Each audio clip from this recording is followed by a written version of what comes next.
Hello everyone, welcome back to this channel. आज के इस लेक्चर में कवर करेंगे चैप्टर नंबर 2 सोशल साइंस का, जो कि है from hunting gathering to growing food. इस लेक्चर में हम लोग कवर करेंगे कि कैसे अर्ली पीपल हंटिंग गैदरिंग से ग्रोइंग फूड की तरफ शिफ्ट हुए।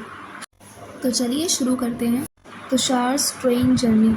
तुषार जो एक लड़का दिल्ली से चेन्नई अपनी कज़न की वेडिंग में जा रहा था, वो ट्रैवल कर रहा था ट्रेन से, और वो विंडो की सीट के पास बिल्कुल चिपक के बैठ गया था और वो वॉच कर रहा था कि कैसे ट्रीज़ और हाउस हैं वो पीछे की तरफ जा रहे हैं। तभी उसके अंकल ने उसको टैप किया उसके शोल्डर पर और उससे पूछा कि क्या उसे पता है कि ट्रेन सबसे पहले यूज़ में कब आई थी। वो आई थी 150 ईयर्स एगो, मतलब 150 साल पहले, और उसके कुछ डिकेड्स बाद बस यूज़ में आई थी। तो तुषार सोचता है कि जब लोग एक जगह से दूसरी जगह पर ट्रैवल नहीं कर पाते थे इतनी जल्दी, तो क्या वो पूरी ज़िंदगी एक ही जगह पर रहते थे जहाँ पर वो बॉर्न हुए हैं। लेकिन ऐसा नहीं है, लोग मूव किया करते थे। The earliest people, why were they on the move. जैसा कि हम लोग जानते हैं, अर्ली पीपल जो 2 मिलियन ईयर्स पहले यहाँ पर सब कॉन्टिनेंट में रहते थे, उनको आज हम लोग हंटर गैदरर्स डिस्क्राइब करते हैं। उनका ये नाम इस वजह से रखा गया क्योंकि वो हंटिंग गैदरिंग मेथड से ही अपने फूड को पाते थे।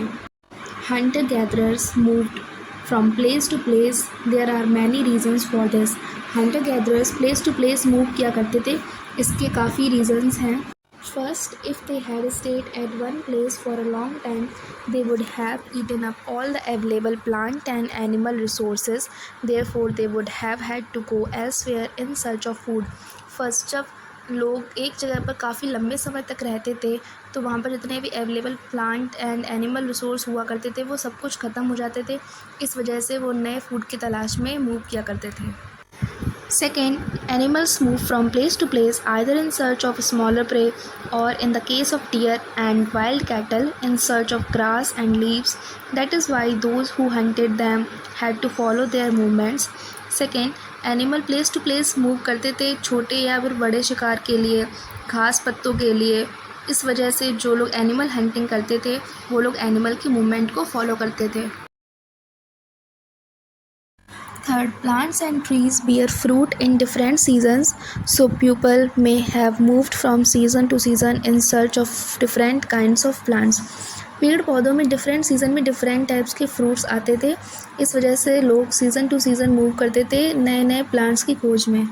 Fourth, people, plants and animals need water to survive. चाहे लोग हों, चाहे प्लांट्स हो, चाहे एनिमल्स हो, सभी को सर्वाइव करने के लिए पानी की ज़रूरत पड़ती है। Water is found in lakes, streams and rivers. पानी मिलता है लेक्स में, स्ट्रीम्स नहरों में, एंड रिवर्स नदियों में। Well many rivers and lakes are perennial, others are seasonal. जो कुछ नदियाँ और लेक्स पेरेनियल होते हैं जिसमें थ्रू आउट ईयर पानी रहता है, अदर्स आर सीजनल जिसमें सिर्फ मानसून टाइम पर ही पानी रहता है। People living on their banks would have had to go in search of water during the dry seasons. लोगों को ड्राई सीजन में पानी की तलाश में इधर से उधर मूव करना पड़ता था। How do we know about these people?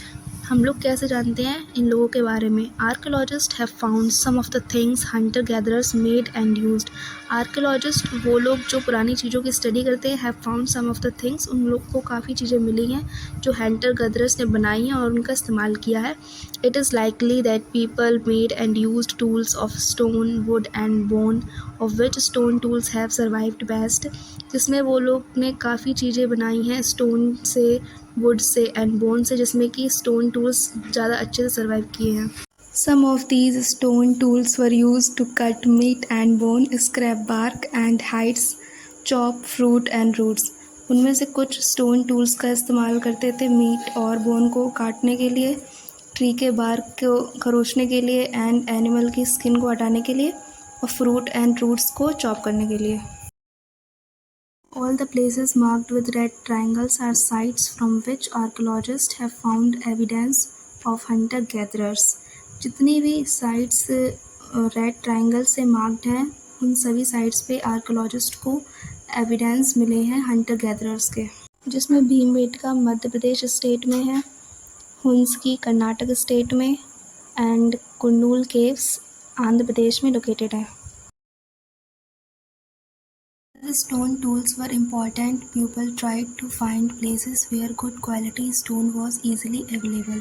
क्योंकि stone tools काफ़ी important थे, इस वजह से लोग ऐसी जगह find out करते थे जहाँ पर good quality के stone easily available हों.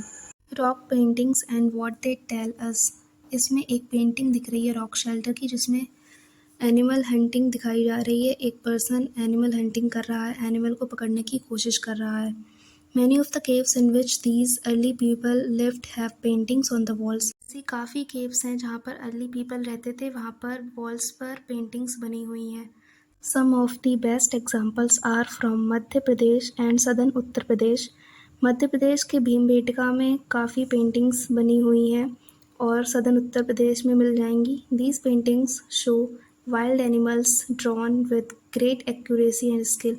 इन पेंटिंग्स में वाइल्ड एनिमल्स देखने को मिलते हैं जो कि काफ़ी एक्यूरेसी और स्किल्स के साथ बनाए गए हैं. Sites are places where the remains of things were found.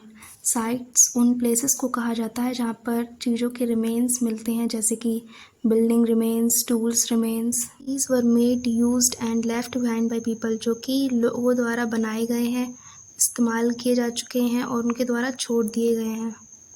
These may be found on the surface of the earth, buried under the earth, or sometimes even underwater.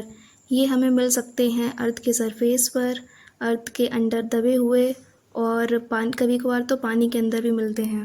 Finding out about fire. Traces of ash have been found at Kurnool caves. This suggests that people were familiar with the use of fire.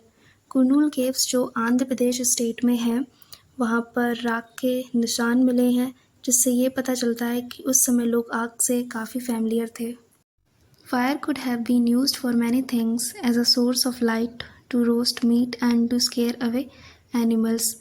Fire काफ़ी चीज़ों में इस्तेमाल हो सकती थी, रोशनी के लिए, meet को रोस्ट करने के लिए और जंगली जानवरों को भगाने के लिए. Names and dates. जो पीरियड हम लोग अभी पढ़ रहे हैं उस अर्लीस्ट पीरियड को आर्कियोलॉजिस्ट पैलियोलिथिक नाम से बुलाते हैं. ये वर्ड दो ग्रीक वर्ड से मिलकर बना हुआ है. पैलियो जिसका मतलब होता है ओल्ड एंड लिथोस जिसका मतलब होता है स्टोन. इन दोनों को मिलाकर बनता है ओल्ड स्टोन एज. इस पीरियड को एक्सटेंड किया गया है 2 मिलियन ईयर्स से लेकर 12,000 ईयर्स तक. इस पीरियड को 3 पार्ट्स में डिवाइड किया गया है, lower, middle and upper Palaeolithic. इस पीरियड में वो ह्यूमन हिस्ट्री को 99% कवर करता है. The period when we find environmental changes beginning about 12,000 years ago till about 10,000 years ago is called the Mesolithic.